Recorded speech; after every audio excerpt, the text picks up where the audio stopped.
Hello everyone.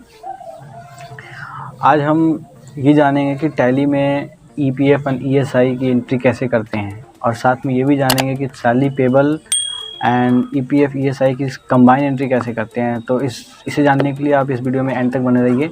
चलिए शुरू करते हैं। ईएसआई पेबल और सैलरी पेबल दोनों की कंबाइन एंट्री लगाएंगे। पहले बारी बारी से एक एक करके एंट्री लगाएंगे, फिर दोनों को कंबाइन एंट्री लगाने का सीखेंगे।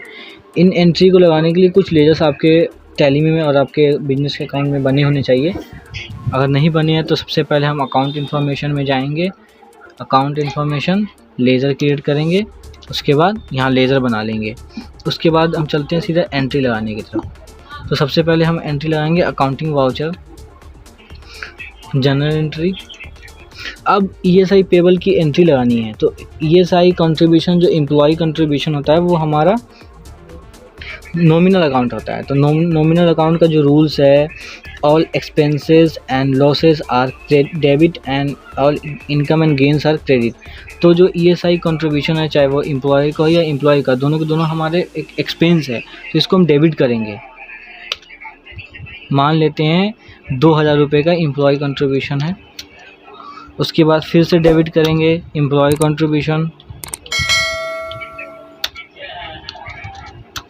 अगर आपको गोल्डन रूल नहीं पता है तो आप हमारी पुरानी वीडियो देख सकते हैं, लिंक मैं आपको डिस्क्रिप्शन बॉक्स में दे दूंगा। ईएसआई पेबल जो हमारा है वो रियल अकाउंट है। तो रियल अकाउंट के जो रूल्स होते हैं, debit what comes in and credit what goes out.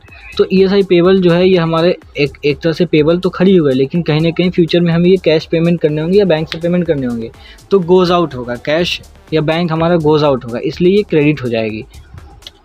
तो इस एंट्री को कंट्रोल ए करके सेव कर लेंगे। अब हम सैलरी पेबल, सैलरी की एंट्री लगाएंगे, कंबाइन करके लगाएंगे, क्योंकि सैलरी पेबल की एंट्री हमने देख रखा था। अगर आपने वो वीडियो नहीं देखा है तो जाकर फिर से देख लीजिएगा, मैं लिंक डिस्क्रिप्शन बॉक्स में दे दूँगा। तो सबसे पहले हम ईएसआई पेबल, क्योंकि हम ईएसआई एक्सपेंस है तो इसको डेबिट करेंगे। ये हमारा नॉमिनल अकाउंट है, तो 2000 रुपये से।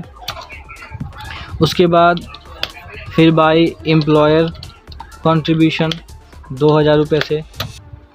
उसके बाद फिर बाय, अब क्या है, सैलरी एंड वेजेस अकाउंट जो है वो हमारा नॉमिनल अकाउंट है, क्योंकि सैलरी हम जब पे कर रहे हैं तो हमारा एक्सपेंस है, तो नॉमिनल अकाउंट है, तो all expenses and losses debit हो जाएगा।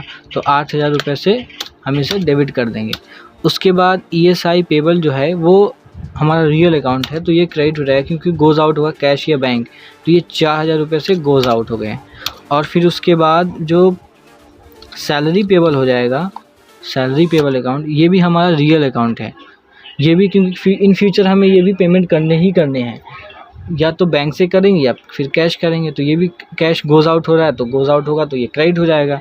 तो ये entry salary payable account credit, तो इसको कंट्रोल ए करके सेव कर लेंगे। अब हम क्या करेंगे, इनकी पेमेंट की एंट्री लगाएंगे।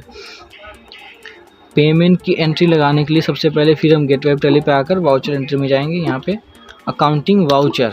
उसके बाद यहाँ पेमेंट की एंट्री लगाएंगे। तो सैलरी पेबल 8000 रुपये से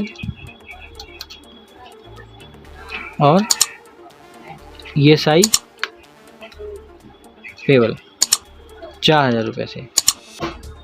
अब देखिए यहाँ पे गोज़ आउट हो रहा है ना कैश हमारा, तो कैश गोज़ आउट हो गया, तो ये क्रेडिट हो जा रहा है। अब इसे कंट्रोल ए करके सेव कर देंगे। रिपोर्ट देखने के लिए सबसे पहले हम प्रॉफिट एंड लॉस अकाउंट में जाएंगे और ऑल्ट F1 करेंगे। डिटेल में रिपोर्ट आ जाएगी। इनडायरेक्ट एक्सपेंस में सैलरी वेजेस 8000 और एम्प्लॉयर कंट्रीब्यूशन 2000 और एम्प्लॉय कंट्रीब्यूशन 2000।